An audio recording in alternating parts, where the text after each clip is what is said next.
Welcome back to the news. The Ceylon Teacher Services Union says that the Grade 5 scholarship examination should be cancelled. General Secretary of the Union, Mahinda Kumar Jai Singh, has stated that they have received information that the examination papers had been leaked. At a media briefing convened in Colombo today, the Ceylon Teacher Services Union alleged that information had been received that scholarship examination papers were leaked in the Hambantota, Yakkala, Anuradhapura and Rambukkana areas.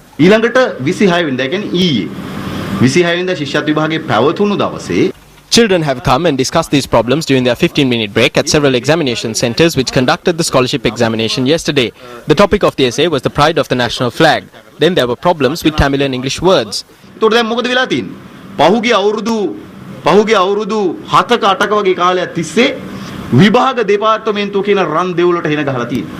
The faith in the Department of Examinations is all gone. It is the government that should be held responsible for this. There is no doubt now the examination papers of the scholarship examination which was conducted yesterday had been leaked. Cancel this examination immediately.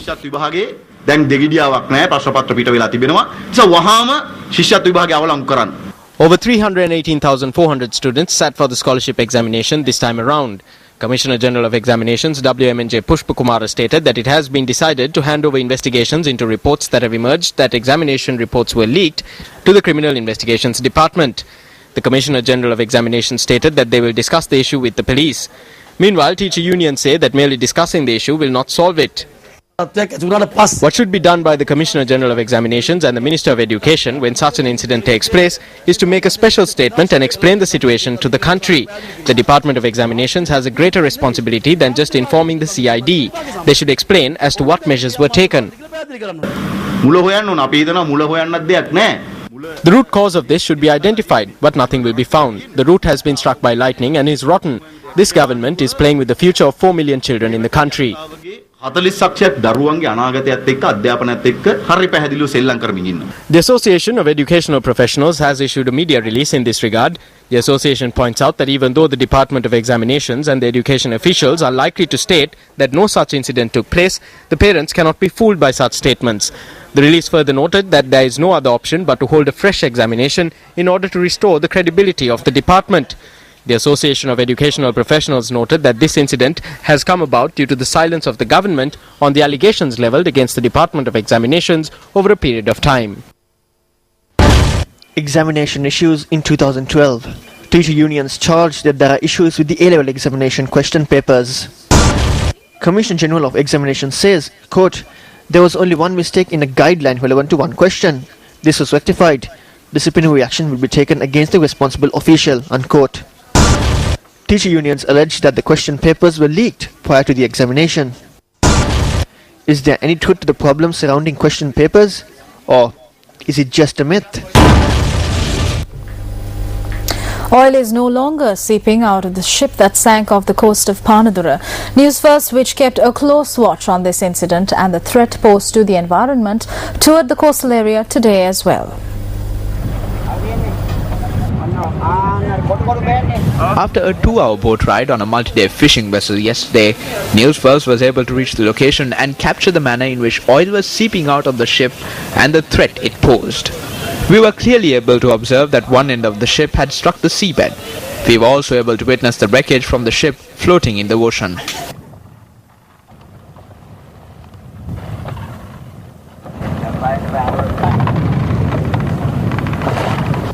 News First toured the coastal belt from Golf Face to the Panadura area, but we did not witness oil residue on the beaches as seen previously.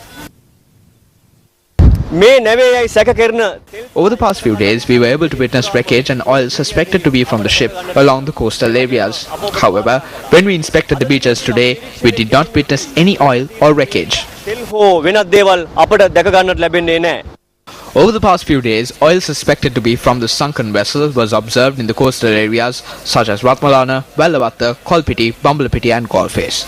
We also showed you wreckage believed to be from the sunken ship that was washed up ashore in various locations along the coast.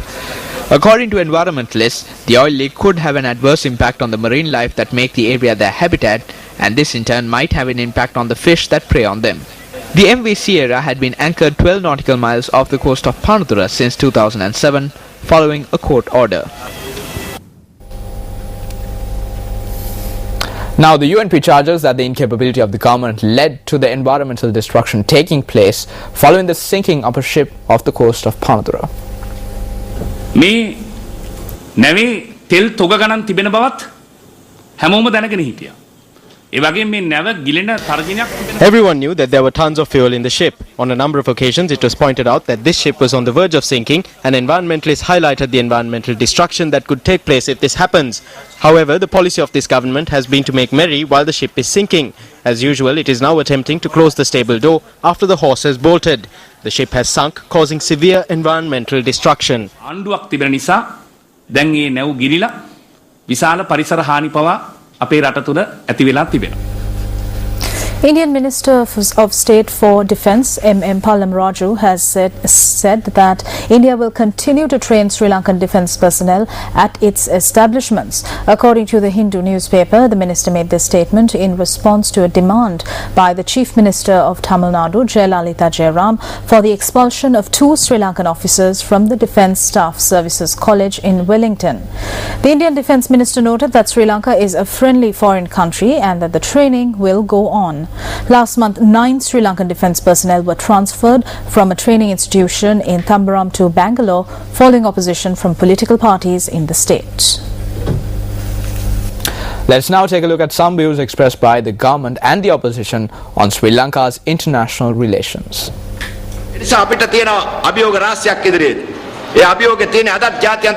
We have many challenges ahead.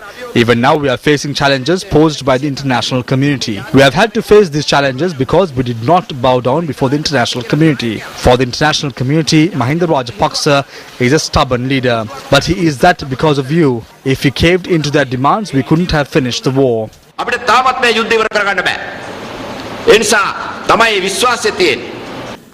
ස්වාසිරන්තේ රජතුමා ලංකාවට ගොඩ බහිනකොට ලංකාවේ මිනිස්සු බහුතරයක් අහන්න පටන් ගත්තා. When the king of Swaziland came to Sri Lanka, the people of the country began to question as to what sort of country Swaziland is. Swaziland is a country where they still have naked dancers and where the king has a harem. This is the sort of country we have to exchange delegates with these days. We need not be amazed if our external affairs minister goes to Katunayaka to welcome delegations from Somalia and Ethiopia. Look at the leaders that came to the country during UNP administrations and during the current administration. හැබැයි බලන්න අද එන දූත පිරිසුයි එක්සත් ජාතික පක්ෂ ආණ්ඩු තිනකොට ආපු දූත පිරිසුයි අතර තියෙන වෙනස. With regard to the high-level dignitaries visiting our country, this is not something that was confined to the last 2 or 3 weeks. It is a continuing trend. We will be welcoming to Sri Lanka dignitaries from countries like China, Russia. We have had 5 senior ministers from the Indian government visiting us during the last 3 months. We have the Secretary General of the Commonwealth coming here. We have the Assistant Secretary of State of the United States who will be visiting us. So there is a continuing stream of visitors at high levels from foreign countries. This is an indication of the degree of interest they are taking in current developments in our country. And up next is our special segment, Candidates, which provides an equal platform for candidates contesting the upcoming provincial council polls to present their proposals to the public.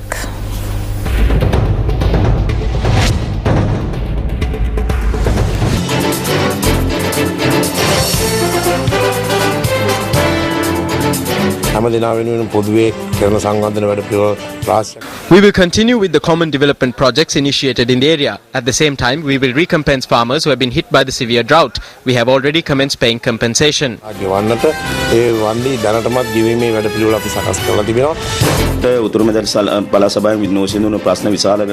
are several burning issues in the North Central Provincial Council. There is no law or discipline in the council. It has become a privatized council. The farmers are under extreme pressure. We hope to resolve these burning issues and continue to serve the farmers in the province. There are several problems facing the farmers, labourers and other workers in the country. The people are calling for a transformation of the social system. Our victory in the North Central Provincial Council polls will be used to effect this social change. මහා ජයග්‍රහණය ඒ පරිවර්තන වෙනුවෙන් අපි ඒක යොදා ගන්නවා.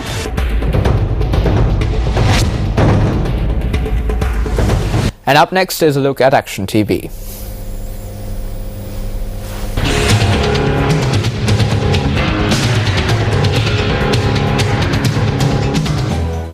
An electric fence spanning the area from Andhra Uskala to Vavegama was erected in order to combat the wild elephant menace. This fence was intended to provide security to Hambantota, Suryavawa and a large number of other villages from marauding wild elephants.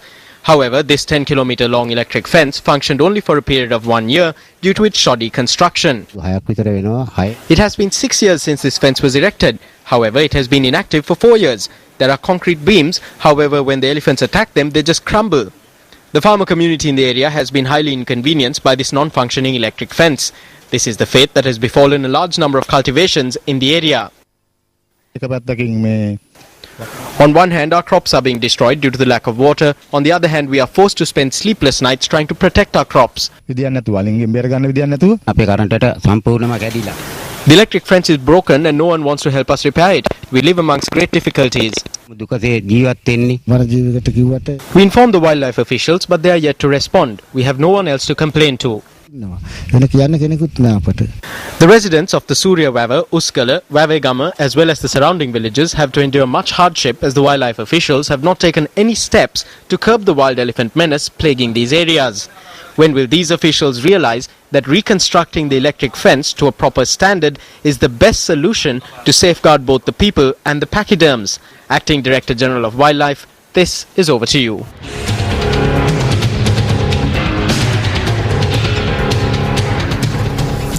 In business news tonight, Minister of Coconut Development and State Plantations Development Jagat Pushpakumara says steps will be taken to make it mandatory for all mills that produce coconut oil to be registered with the Coconut Development Authority.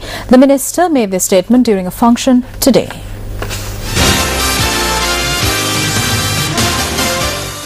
The annual general meeting of the All Island Coconut Oil Producers Association was held under the auspices of Minister Jagat Pushpakumara in Sidua today.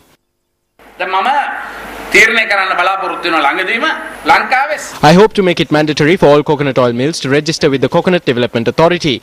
Problems might arise during this registration process for small mills. Therefore, I hope to introduce a registration fee which takes into account the size of the operation. Registration fees will be charged according to the output capacity. That way, no injustice will occur. By doing this, we can gather information and we will know where coconut oil is being produced. Through this, we will also obtain the power to inspect the product. We will be deploying teams for this purpose.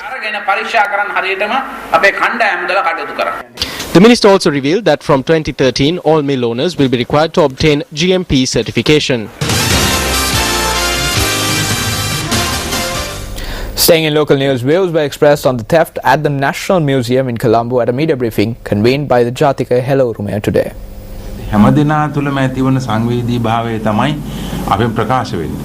We bear the same sensitivity to this issue as everyone else. We have not deployed a private investigation team from the JHU to investigate this theft.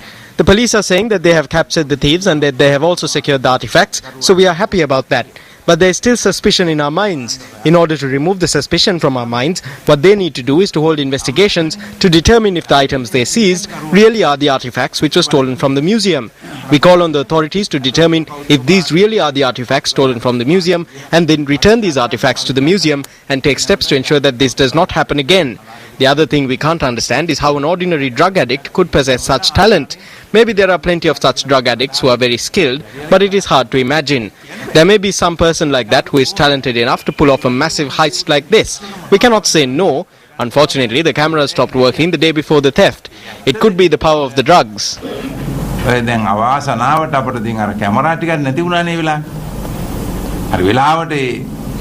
ඊට කලින් දවසේ camera ආක්‍රිය වුණා. ඉතින් මේ ඒකත් හරි වැඩි. ඉතින් අර කුඩු වල බලයෙම වෙන්න පුළුවන්. කුඩු බලයේද කැමරාවේ මේ